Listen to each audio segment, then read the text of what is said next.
dónde y cuándo se originó la civilización, los expertos han elaborado muchas teorías, pero a veces las evidencias contradicen por completo todas las hipótesis.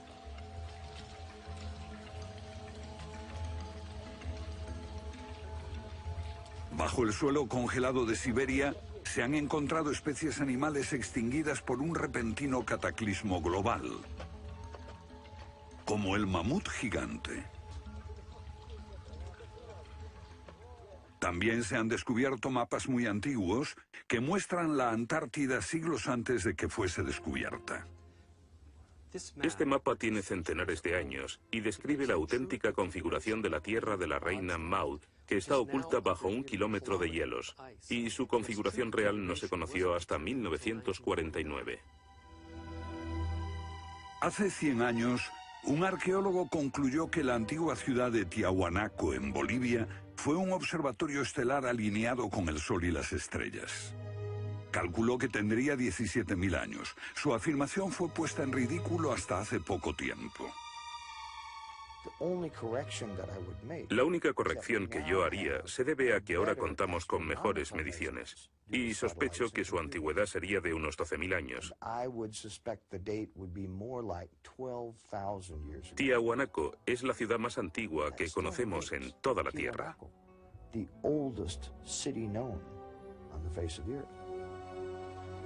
Los geólogos han descubierto que la gran esfinge de Gizeh en Egipto ha resistido siglos de lluvias incesantes, pero estas lluvias solo pueden haber tenido lugar miles de años antes de los faraones. ¿Fue construida la esfinge antes de los comienzos de la civilización?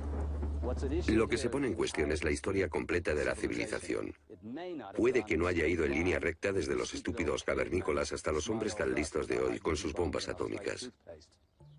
A veces, las pruebas que se hallan rompen todas las reglas. En este documental entrevistaremos a personas que están juzgando meticulosamente esas evidencias y elaboran nuevas teorías que pueden cambiar nuestra idea de la civilización humana. Esta enorme cara fue tallada por los antiguos olmecas de México. Se cree que tiene al menos 2.000 años y es inequívocamente africana. Sin embargo, se supone que los negros no llegaron a América hasta después de Colón. En su libro De la Atlántida a la Esfinge, el escritor Colin Wilson recoge indicios de lo que él y otros creen que son los rastros de una avanzada cultura anterior al comienzo de la historia.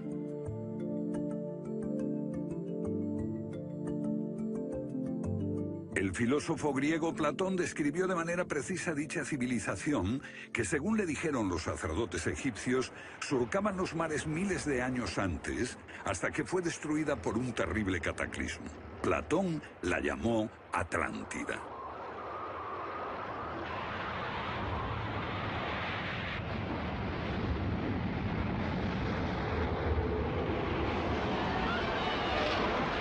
La Atlántida. Un terrible cataclismo. Sabemos de una catástrofe así por otro mito, el diluvio bíblico, Noé y su arca, un mito igualmente despreciado por los científicos.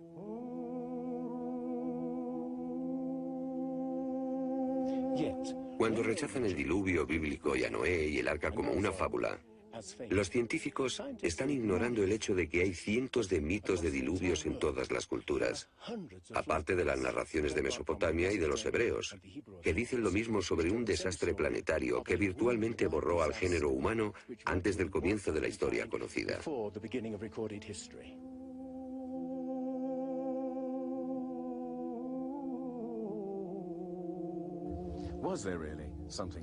¿Hubo realmente algo parecido a un diluvio? Y si así fue, ¿existió una civilización anterior a todas las otras? Digo una civilización, y no la Atlántida. Porque en cuanto se menciona la Atlántida, el científico exclama, «Oh, no», y deja de escucharnos. ¿Pero es neutral la ciencia? ¿Lo es realmente cuando afirma «limítese a los hechos como punto de partida»? La ciencia ha tendido a centrarse más en teorías que en hechos. Una teoría surge para explicar unos hechos, pero otros se dejan de lado. Nuevas evidencias pueden cuestionar la teoría, pero con frecuencia también son ignoradas. Llamamos a estos hechos anomalías. Son evidencias que no encajan en la teoría. En su polémico libro Arqueología Prohibida, los científicos Thompson y Cremo muestran lo que ocurre cuando una evidencia contradice las teorías científicas. En los últimos 150 años, los arqueólogos y antropólogos han enterrado tantas evidencias como las que han desenterrado, literalmente. Básicamente estamos ante lo que llamamos un filtro del conocimiento. Este es un rasgo fundamental de la ciencia y de la naturaleza humana. La gente tiende a filtrar cosas que no convienen. Cuando los científicos ven que algo no se ajusta al paradigma aceptado, tienden a eliminarlo. No se enseña, no se discute, y la gente ni siquiera se entera de ello.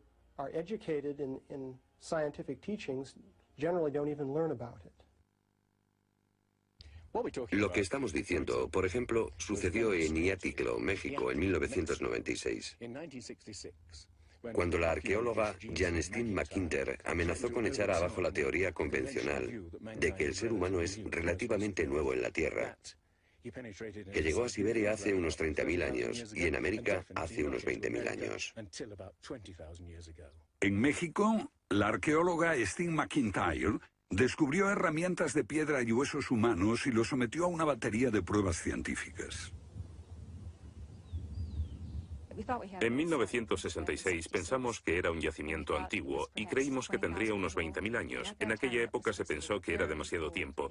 Cuando lo datamos mediante una batería de métodos supimos que tenía 250.000 años. Sinceramente yo me hubiera sentido feliz con los 250.000 años. Fui ingenuo y pensé, bien, voy a dejar de pensar en las fechas. Tenemos la información. Hemos conseguido los hechos. Tomemos estos hechos y partamos de ahí. No me di cuenta de que arruinaría mi carrera por completo. Todas sus oportunidades profesionales se frustraron. El yacimiento fue cerrado. Los permisos para investigar denegados sistemáticamente. No obstante, más de 30 años después, unos arqueólogos descubrieron en Siberia vestigios de seres humanos de 300.000 años de antigüedad. Una fecha que de repente hizo que la datación de Jan McIntyre no pareciese tan improbable después de todo. No es necesariamente una conspiración deliberada. No decimos que se trate de personas reunidas en una habitación y diciendo, vamos a engañar a la gente. Es algo que ocurre automáticamente en la comunidad científica. Cuando una evidencia difiere de la teoría predominante, no se habla de ella, no se da información. Y eso significa que la ciencia deja de progresar de la forma en que uno desearía.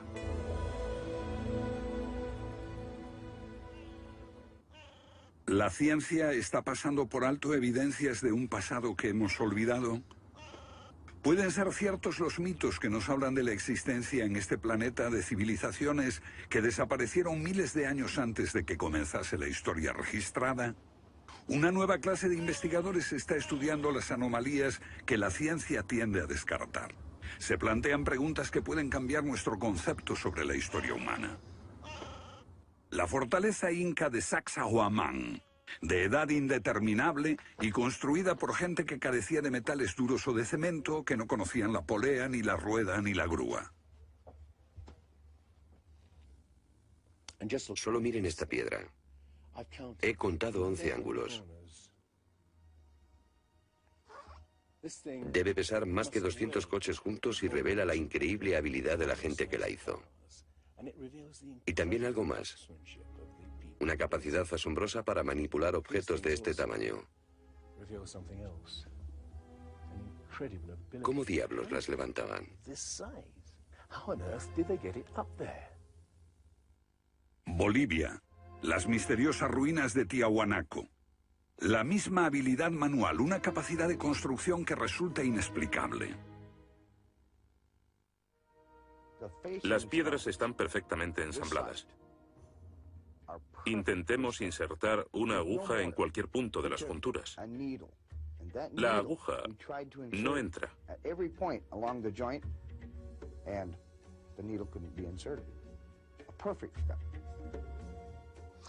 Cuando los conquistadores españoles le preguntaron a los incas si ellos habían construido Tiahuanaco, respondieron, no, no la construimos. Se hizo miles de años antes de que viviéramos nosotros. La evidencia muestra que fue erigida por una civilización avanzada. Un descubrimiento casual nos lo revela. Los bloques de construcción de Tiahuanaco no están pegados con cemento. El que separa estas piedras descubre el inesperado brillo metálico que las mantiene unidas.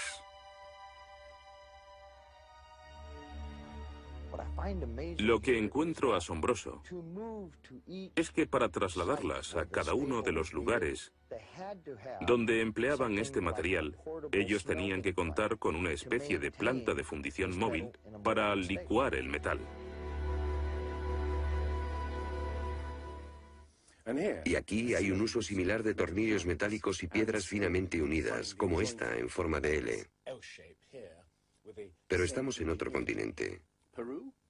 África, Egipto, la tierra de las pirámides. Las 3 pirámides de Gizeh, una maravilla del mundo antiguo.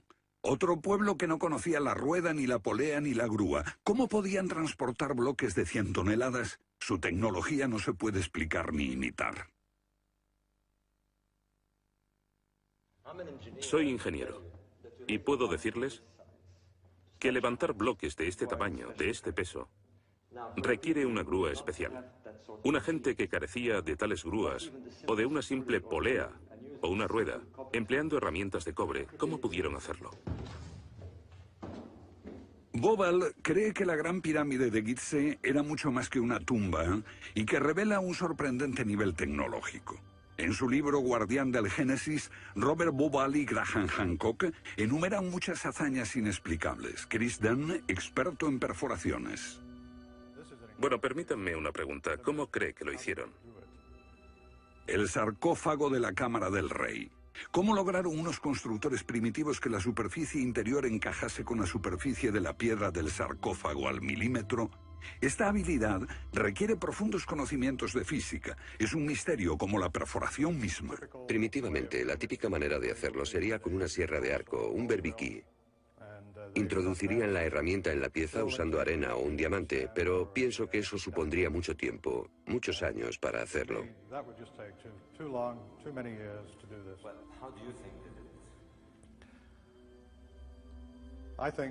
Creo que debieron haber usado herramientas más potentes. Hoy, para perforar esto, tendríamos que hacerlo a una velocidad de 6-10 milímetros por revolución de taladro en el granito. Ellos lo hicieron más rápido de lo que lo haríamos nosotros.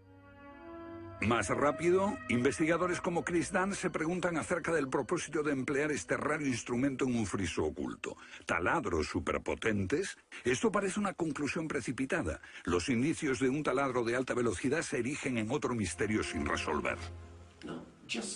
Ahora miren esto. La increíble precisión de la mano de obra.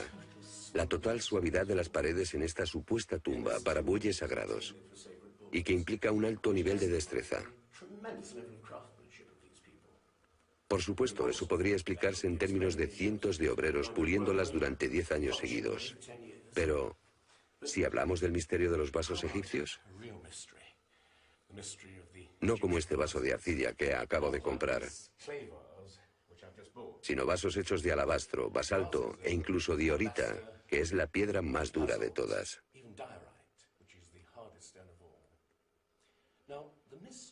Es bastante fácil ver cómo se podría ahuecar taladrando directamente hacia adentro.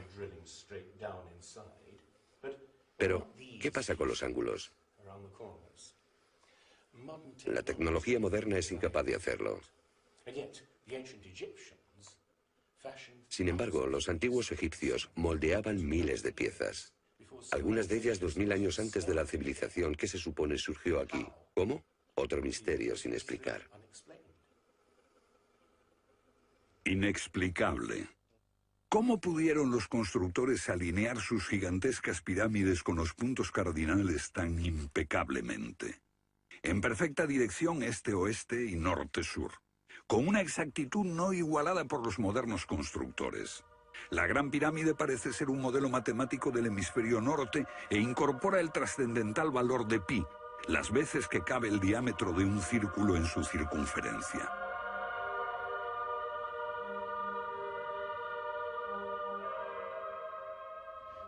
Está claro que lo que aquí tenemos es un avanzado sistema de matemáticas y tecnología, en un tiempo que no conocía su existencia.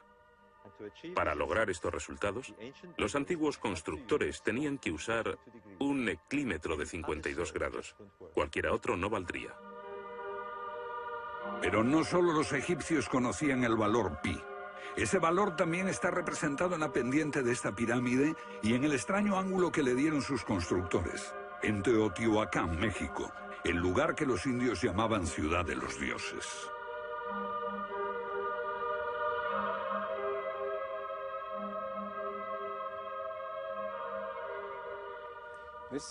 En su época, esta ciudad fue más grande que la Roma imperial. Lo que pueden ver es una serie de estanques que llenaban de agua, cuya superficie lisa reflejaba los cielos y cuyas ondas podrían servir como anuncio de terremotos. Estos templos, en el lado opuesto, se cree que representan cuerpos celestiales. Una cosa está clara: todo el lugar parece tener una especie de obsesión con la astronomía y la eternidad. En los equinoccios, el 21 de marzo y el 21 de septiembre, estas pirámides proyectan sombras gigantes, lo que las convierte en un perfecto reloj para la medición del tiempo. Como si proviniesen de una fuente común, las antiguas civilizaciones de todo el mundo exhiben un sofisticado conocimiento de los cielos que todavía nadie ha explicado. Fascinación por el sol, las estrellas. El lento e inexorable movimiento de la Tierra determina que las constelaciones parezcan viajar por los cielos nocturnos y por las épocas.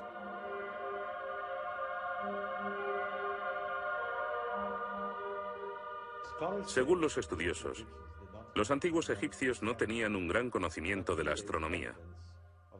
Pero en el templo de Dendera hay muestras de su sofisticado conocimiento del cielo. Miren las constelaciones del zodíaco: Leo, Tauro, Piscis. Y aquí, la constelación de Orión. Bauval cree que la astronomía es la llave de muchos misterios de las pirámides. Los antiguos egipcios veían en la constelación de Orión a su dios Osiris, señor de los muertos y la vida ultraterrena. Bauval halló el reflejo de ese dios en las pirámides de Gizeh.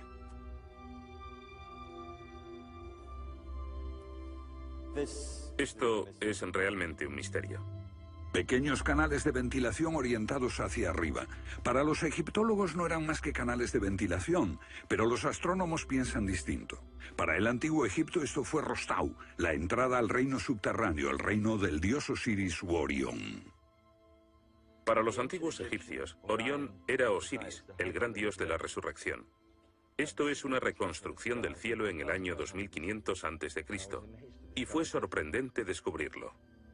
Los canales apuntan a Orión y a la estrella Sirio, que era Isis, la esposa de Osiris. En textos antiguos, Bauval descubrió que deben de haberle servido una ceremonia secreta para la resurrección de los faraones muertos, que renacían como estrellas en la constelación de Orión. Uno de esos textos dice: «Oh rey, permite que atraviese el serpenteante canal, la Vía Láctea, hasta el punto donde está Orión». Bauval cree que Osiris tenía tal importancia que los constructores emplazaron las tres pirámides de Gizeh para que fueran un reflejo terrestre de las tres estrellas del cinturón de Orión. Esa correlación fue solo el comienzo. Bauval descubrió que los antiguos habían dado nombre de estrellas a otras dos pirámides próximas. Esto le hizo entrever un plan más amplio y quedó perplejo. La constelación de Orión, el dios Osiris, estaba en el cielo y en la tierra.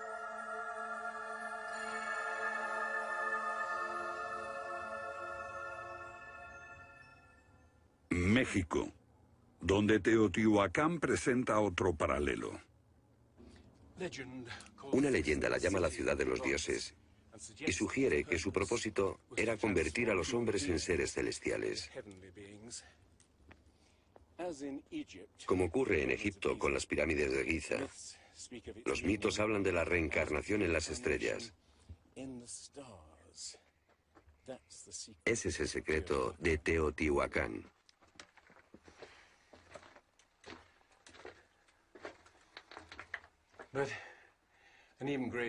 Pero esta pirámide presenta otro enigma mayor. Cuando se excavó por primera vez en 1906, se halló una enorme capa de mica. Ahora sabemos que la mica se usa como aislamiento eléctrico. No tenemos idea de para qué la utilizaban ellos. Lo que resulta aún más extraño es que la mica procede de Brasil. Imaginemos el problema de trasladar toda esta mica a más de 2.000 kilómetros de distancia. ¿Cómo? ¿Con qué finalidad? No tenemos ni idea. Tiahuanaco, Bolivia. Otra cultura perdida revela la misma fascinación por el sol y las estrellas. Hace 100 años, el arqueólogo boliviano Poznański observó que en el primer día de primavera el sol salía exactamente por el centro del templo. Fue el inicio de un gran descubrimiento. Poznański descubrió que este templo era un observatorio, un gran reloj para medir la progresión del sol. Y podemos utilizar ese alineamiento astronómico para datar el lugar. Durante el año el sol sale cada día por un punto diferente del horizonte. El primer día de primavera un observador vería salir el sol exactamente en el centro. Estudiando el esquema de Poznański, dedujimos que en los primeros días de invierno o de verano el sol saldría por encima de las piedras angulares. Pero no fue así. Los arqueólogos actuales dicen que los constructores cometieron un error de cálculo. Después de observar la perfección con la que se construyó este sitio, con piedras de 100 toneladas, sugerir que los marcadores del solsticio están mal alineados me parece increíble. Neil Stide hizo una completa verificación de los cálculos de Poznański. Midiendo el ángulo de las piedras angulares y comparándolo con las posiciones actuales de salida del sol, Poznański calculó que Tiahuanaco fue construida hace 17.000 años. En ese tiempo, la inclinación del eje de la Tierra era ligeramente distinta de lo que es hoy en día y el sol habría salido directamente encima de las piedras angulares.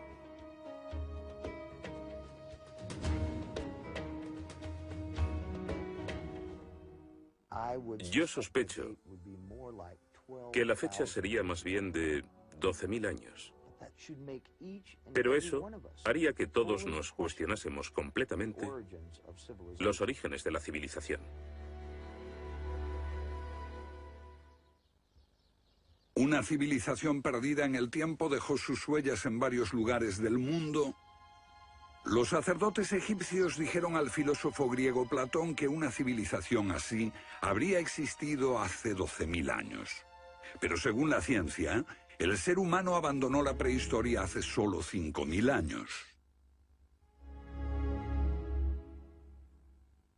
En Egipto, el investigador John West descubrió que la esfinge de Gizeh no resultó alterada por el clima de la misma forma que las construcciones del entorno, erosionadas por la arena y los vientos del desierto. En vez de un desgaste horizontal, la esfinge tiene marcas de erosión redondeadas y onduladas. No se necesita ser geólogo para mirar y ver lo que se debe al tipo de clima. Solo el agua cayendo copiosamente sobre las paredes del recinto pudo producir esos contornos redondeados.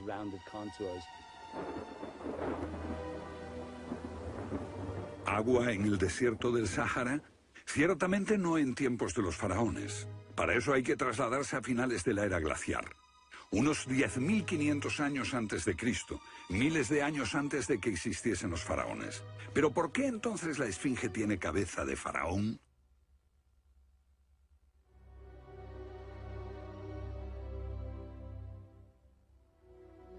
La cabeza es desproporcionadamente pequeña. Desde el aire se ve que el cuerpo de la esfinge es largo y aplanado, y la cabeza casi se parece a la de un alfiler. Para nosotros, esto indica que ha sido tallada más de una vez. En otras palabras, la cabeza se rehizo en algún momento de su larga historia. John West cree que la esfinge era originalmente un enorme león que un desconocido grupo de escultores modeló en la roca antes del 10.500 a.C. Se comenzó a erosionar cuando el final de la era glaciar alteró el clima y causó lluvias que cayeron durante siglos. Solo miles de años después, un faraón habría tallado la cabeza con su propia imagen. ¿Tiene la esfinge más del doble de la antigüedad que creíamos? La teoría fue ridiculizada por los egiptólogos, pero los geólogos les respondieron que los hechos estaban allí. Más extraño aún. Según Robert Bauval, la evidencia astronómica sugiere que las pirámides de Gizeh parecen revelar esa increíble antigüedad. La disposición de Gizeh coincidía misteriosamente con la posición de Orión en el año 10.500 a.C., cuando la esfinge miraba hacia Leo, su propia imagen en los cielos. La puesta de Orión en esa fecha distante se correspondía exactamente con las tres pequeñas pirámides, y existen muchos otros hechos difíciles de entender.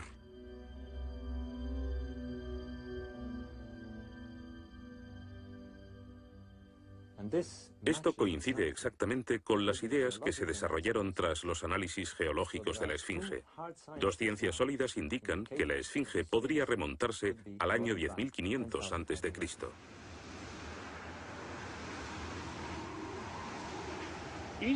Egipto sufrió unos cambios muy dramáticos a finales del período glaciar, especialmente en torno al 10.500 a.C., cuando unas impresionantes inundaciones cubrieron el terreno de aluvión y acabaron con el valle del Nilo y con el delta en general.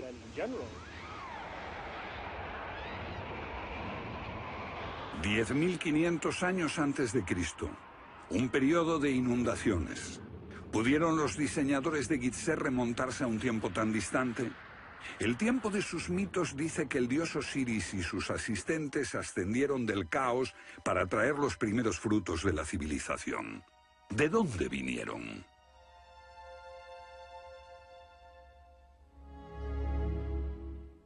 Un dios muy parecido fue el señor de la antigua Tiahuanaco en Bolivia.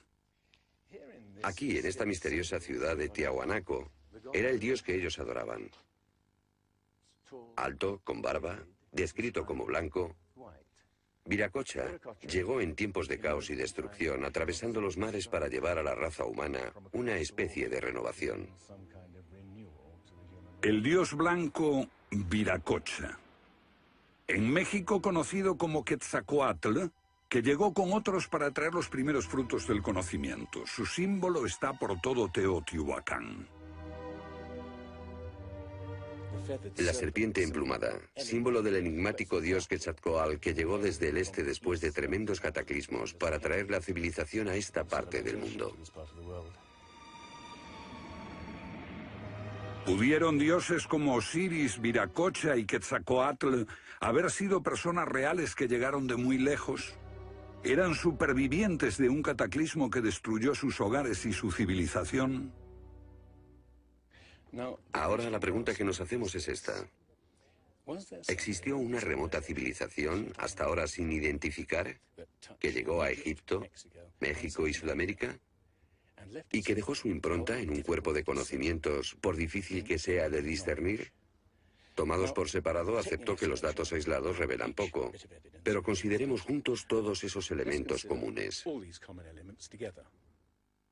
Ambos lugares tienen enormes pirámides, alineadas exactamente con los puntos cardinales, e incorporan avanzados conocimientos matemáticos.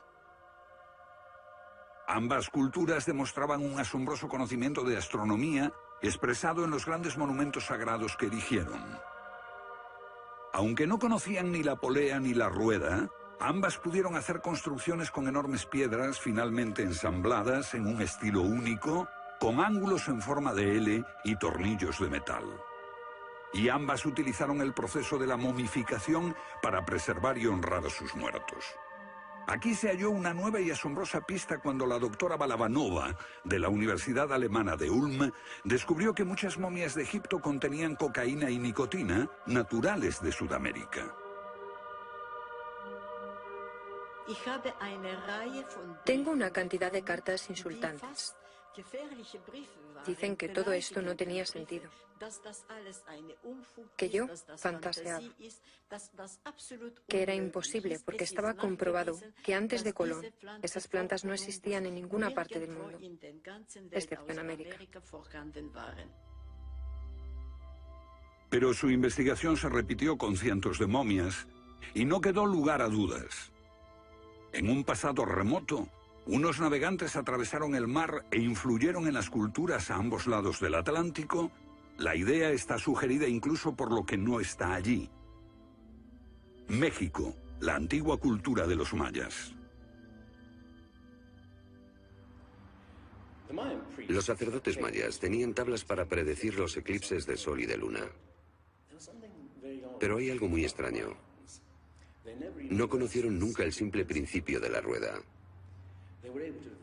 Podían visualizar la eternidad pensando en millones de años, pero jamás aprendieron a pesar un saco de grano.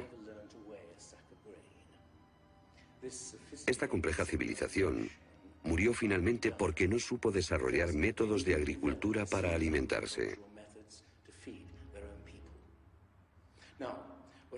Lo que estoy sugiriendo es... ¿puede que ellos heredaran una parte específica de su conocimiento de una civilización anterior, mucho más sabia?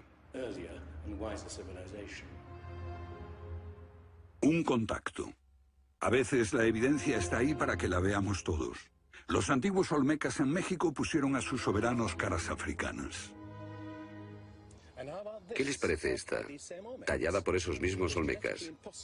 Es genéticamente imposible que un indio tenga barba, pero aquí está la cara de un blanco caucasiano, esculpida 2000 años antes de que los españoles llegaran al Nuevo Mundo.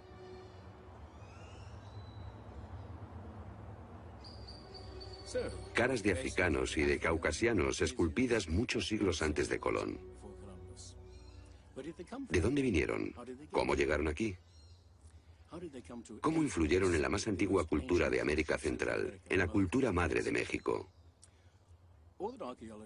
Lo que todos los arqueólogos saben es que de pronto se materializaron alrededor del 1500 a.C. Esta gente, cuya expresión característica era la de esculpir enormes caras de piedra, cabezas de caucasianos y africanos que parecen haber salido, no se sabe de dónde.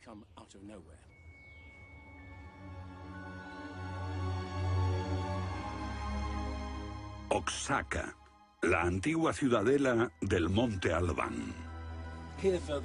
Aquí, en el sur de México, está el último testimonio de esos misteriosos hombres. Porque estas figuras esculpidas en piedra parecen corresponder a muertos en combate, desnudas, desamparadas, la mayoría castradas. Este puede reflejar el momento en que estos hombres desaparecieron de la historia.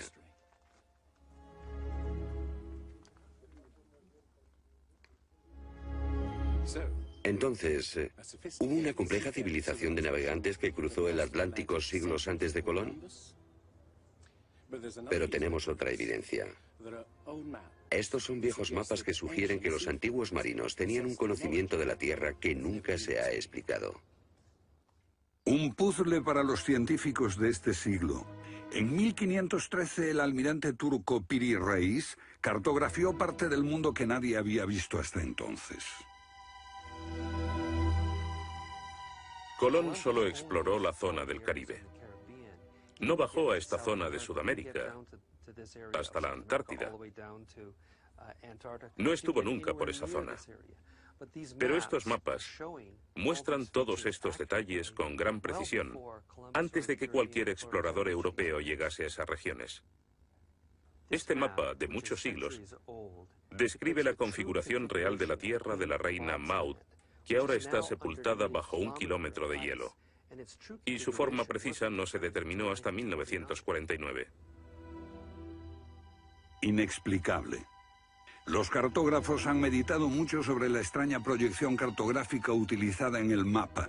Hallaron un parecido con el que utiliza un moderno submarino nuclear que hace mediciones del mundo mientras se aleja de un punto de referencia. En este caso, el centro está en Egipto. ¿Es ese el hogar de los antiguos cartógrafos? El mapa muestra exactamente esta parte del mundo, pero hay más. Para mí, el aspecto más significativo del mapa de Piri Reis es que describe exactamente la longitud. Algo que los europeos no fueron capaces de hacer hasta el siglo XVIII. La longitud. Esa historia comenzó en estas playas en 1707, cuando la flota inglesa navegaba por el Mediterráneo hacia Inglaterra. En aquellos días era bastante fácil determinar a qué distancia estaba el norte o el sur, midiendo el ángulo que el Sol y las estrellas formaban con la superficie de la Tierra. Pero no había técnicas para determinar lo lejos que estaba el este o el oeste. ¿Longitud? El almirante Sir Clutley Shuffle se enfureció cuando un marinero del oeste del país le dijo que estaba alejándose unas 20 millas del este y era probable que la flota naufragase en la costa. Cuando sus oficiales le dijeron que el rumbo era correcto, mandó ahorcar al marinero por insubordinación. En sus últimos momentos debió haber deseado no haberlo hecho. Los barcos se habían hundido antes por millares. Pero entonces la pérdida de una flota entera promovió la búsqueda de un reloj preciso para calcular la longitud. Tuvieron que pasar 2 generaciones antes de que finalmente se consiguiese. No obstante, el mapa de Piri-Reis ya mostraba un conocimiento de la longitud al menos 250 años antes. En el mapa de Piri-Reis se menciona el hecho de que se trate de una recopilación de muchas otras cartografías. Son copias de copias de copias. La mayoría de quienes los han estudiado creen que esos mapas proceden de los tiempos de Alejandro Magno, pero son incluso mucho más antiguos. Mapas del mundo confeccionados antes de que supiésemos navegar por los océanos. Técnicas de construcción inexplicables, un complejo conocimiento de las matemáticas y la astronomía. Si existió una tecnología tan avanzada capaz de dar sus conocimientos a los constructores de la Esfinge y a los pueblos de los Andes y México, ¿qué pasó con ella?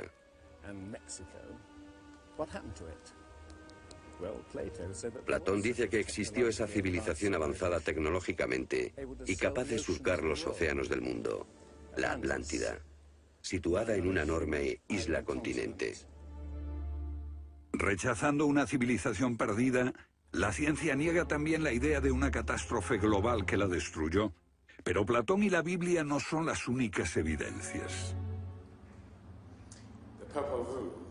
El Popol Vuh, libro sagrado de los mayas, habla de enormes marejadas e inundaciones que azotaron el mundo durante meses. Una lluvia fría y negra indescriptible y granizo. Los antiguos hablaban de tiempos de caos, de inundaciones y oscuridad de los cuales emergieron los dioses para dar forma a la tierra de Egipto.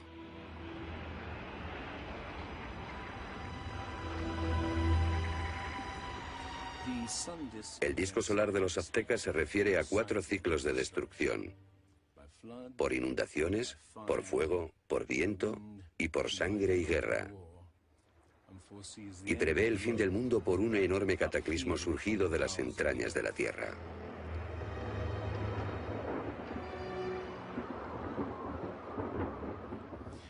Otros mitos de la América antigua hablan de inundaciones apocalípticas y torrentes de fuego, de erupciones volcánicas y terremotos. Un pasado que no podemos recordar ni olvidar.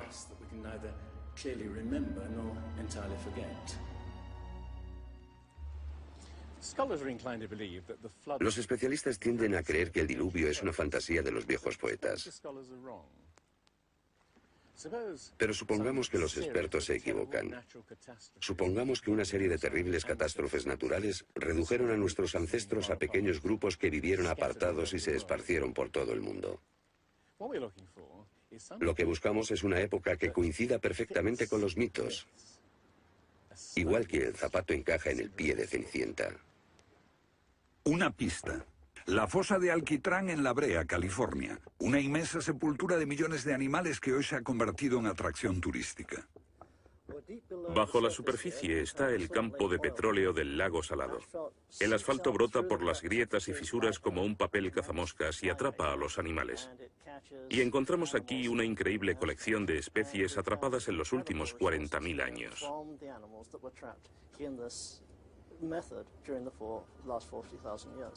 Esta fosa de Alquitrán puede leerse como un libro de tiempos remotos, cuando abundaban los animales y nosotros no los considerábamos como originarios de América. Mamuts, elefantes, rinocerontes, perezosos gigantes, tigres sable, incluso caballos y camellos. Después Una tremenda catástrofe los barrió, al parecer, en unas pocas décadas, en torno al 10.500 a.C., hace más de 12.000 años. Todos los grandes animales, cualquier animal más grande que un coyote, se extinguieron en pocas décadas. Sí, fue sin duda una gran catástrofe.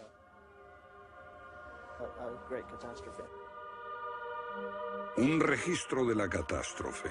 El fin de la era glaciar. En el 10.500 a.C., hace más de 12.000 años. Temperaturas que habían permanecido relativamente estables durante miles de años de pronto se elevaron. Un aumento de temperatura de más de 5 grados en un abrir y cerrar de ojos. Solo entre 3 a 10 años. Se trata del asombroso descubrimiento de unos científicos que perforaron la capa de hielo en Groenlandia para investigar los cambios en la atmósfera.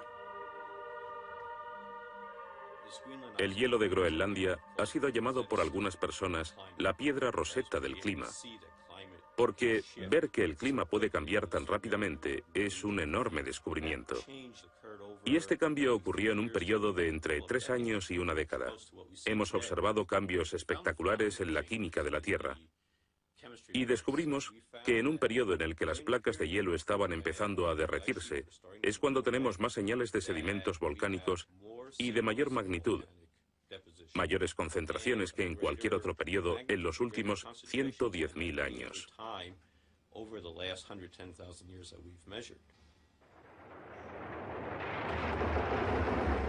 Un surgimiento de volcanes nunca visto, acompañado por desórdenes atmosféricos y gigantescas inundaciones. Porque mientras las placas de hielo de más de 1 kilómetro de espesor se derretían en pocos años, el nivel de los mares aumentaba dramáticamente. De repente, los mares ocuparon lo que había sido suelo seco. Se podía caminar desde Gran Bretaña a Escandinavia antes de que una revolución climática diese forma al Mar del Norte.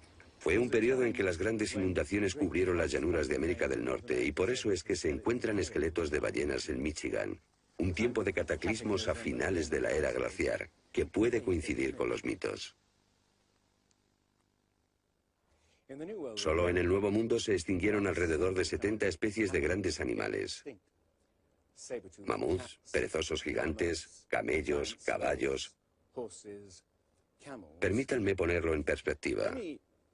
En los anteriores 200.000 años se había extinguido menos de 1/3 de esa cantidad. Y este modelo extraordinario de extinción se repitió en Europa y Asia.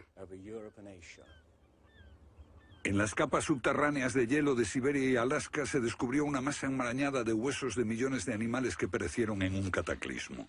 El mamut gigante no murió a manos de los cazadores. Desapareció por una catástrofe natural.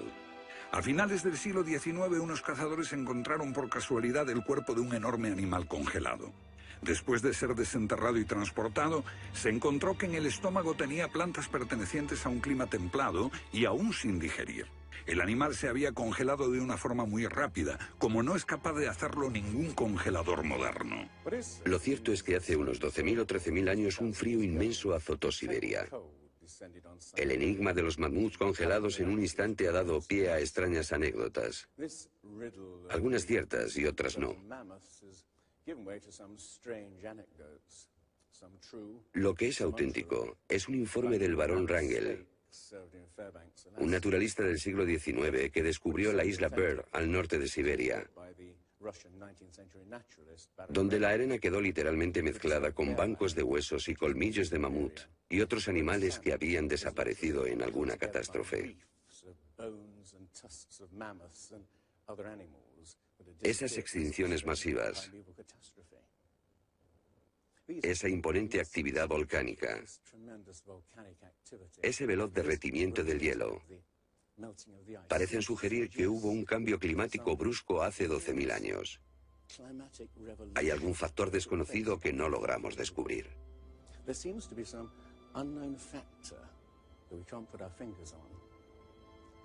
El fin de la era glaciar. ¿Qué provocó esa revolución?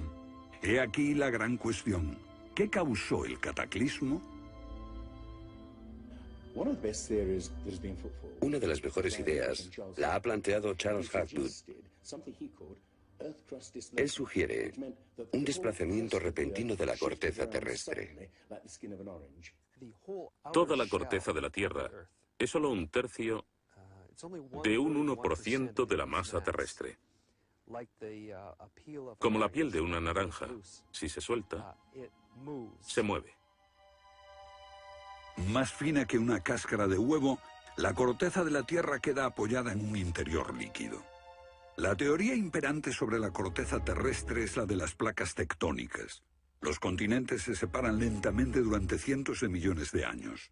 Aunque la ciencia rechazó esa teoría durante más de medio siglo, ahora niega también la idea de que la corteza pudo moverse en su conjunto y repentinamente. Pero un científico quedó hipnotizado por la idea. Se llamaba Albert Einstein.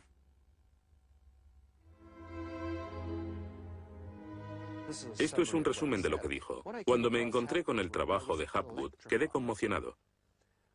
Se trataba de una idea simple, pero que podría explicar una serie enorme de problemas.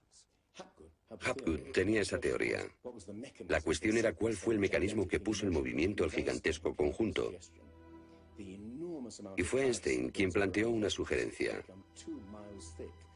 La enorme cantidad de hielo que rodea a los polos puede tener 3 kilómetros de espesor. Esos incontables miles de millones de toneladas de hielo, si se formaran de un modo desproporcionado, harían que toda la Tierra se sacudiese como una rueda, con un enorme peso colocado en su borde.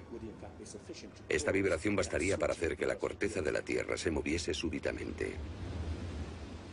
Hace 55.000 años el Polo Norte estaba cerca de Europa, pero de pronto se desplazó hacia la bahía de Hudson, en Canadá. Y en torno al año 12.500 a.C. se volvió a mover casi 2.000 millas hasta donde está actualmente. O es mejor decir que las tierras y los mares atravesaron el polo, impulsados por un repentino desplazamiento de la corteza terrestre. De ser así, esta es una de las cosas que habían ocurrido al final de la era glaciar. El desplazamiento impulsó a América fuera de la zona polar. El mar en el norte se congeló con una fina capa de solo unos metros de espesor. La inmensa vieja capa de hielo de Norteamérica, con más de 1,5 kilómetros de grosor, se derritió rápidamente en pocos años.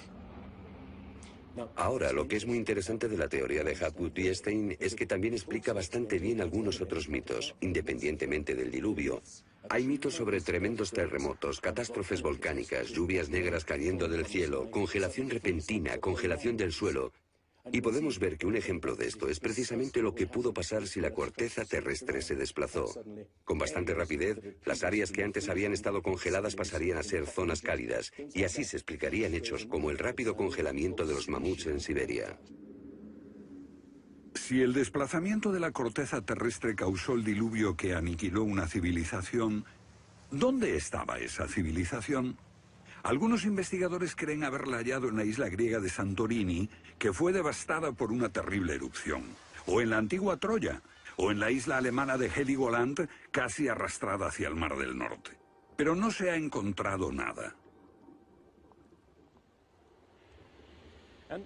Y es precisamente este problema lo que ha hecho descartar la Atlántida de Platón como una propuesta seria. Veamos. Los oceanógrafos han cartografiado los suelos oceánicos y sencillamente no hay ningún continente perdido. ¿O sí? Platón describe la Atlántida como una vasta isla-continente con montañas situada en medio del océano. Y el océano, por supuesto, es el océano que rodea toda la Tierra. Fue más tarde que comenzamos a dividir el océano en diferentes partes, llamándolo Atlántico, Pacífico, etc. En realidad el mundo tiene un solo océano. Y los mitos de todo el mundo son muy explícitos acerca de lo que pasa. El Senavesta, de la literatura védica, describe que esa isla no solo se destruyó tras un diluvio, sino que está cubierta por nieve y hielo. De modo que estamos buscando una isla cubierta de nieve en medio del océano, y una gran candidata para este papel es la Antártida. Si el Polo Norte se desplazó, también debió hacerlo el Polo Sur. Flennat cree que hace 12.000 años una parte de la Antártida permanecía en zonas templadas y pudo haber albergado una civilización que desapareció cuando el continente se convirtió en el Polo Sur. Esa es la explicación que él encuentra en los mapas que muestran partes de la Antártida que están debajo del hielo. El almirante turco Piri Reis demuestra un conocimiento de la Antártida que no debería de tener. Tras examinarlos, especialistas en cartografía de la Armada y de las Fuerzas Aéreas nos dicen: hemos hecho comparaciones de picos salientes y de montañas. Hemos descubierto que coinciden de forma asombrosa. Lo que debemos enfatizar es que no estamos hablando de un mapa, el mapa de Piri Reis, que podría cuestionarse. Estamos hablando literalmente de docenas de mapas. Por ejemplo, el mapa Phineus de la Antártida es sumamente preciso en cuanto a la configuración, mostrando sistemas fluviales que existieron allí, pero que no se conocían en el siglo XVI. La Antártida no fue descubierta hasta cerca del año 1800. Entonces, ¿cómo pudieron los cartógrafos europeos representarla? Solo, cree Flenaz, si ellos la copiaron de copias de otras copias de mapas que se remontan milenios atrás. Hace solo unos 25 años supimos que bajo la capa de la Antártida existían unas islas, un continente bajo un océano helado. Sin embargo, esa información ya estaba aquí, en este mapa. Estas islas de aquí corresponden a este área, y el modelo de nevadas aquí es muy intenso. Nada aquí. Estas islas debajo de este punto se podrían haber unido entre ellas antes de unirse a la tierra firme. Así, lo que se describe aquí es algo que yo creo que verdaderamente ocurrió en torno al 8000 a.C. Puede que en el 6000 a.C. a lo sumo. No hay forma de saber cómo lo consiguieron, a menos que postulemos la existencia de una civilización con habilidades para la navegación y la confección de mapas que solo se reinventaron en nuestro tiempo.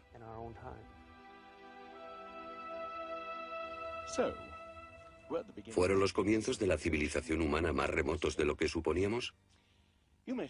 Puede que uno sienta que muchos elementos de esta hipótesis suponen conjeturas extravagantes que, vistas por separado, pueden ser todas discutibles.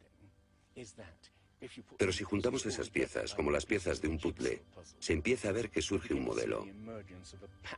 Una civilización que se desvaneció y fue olvidada mucho antes de que comenzase el registro de la historia.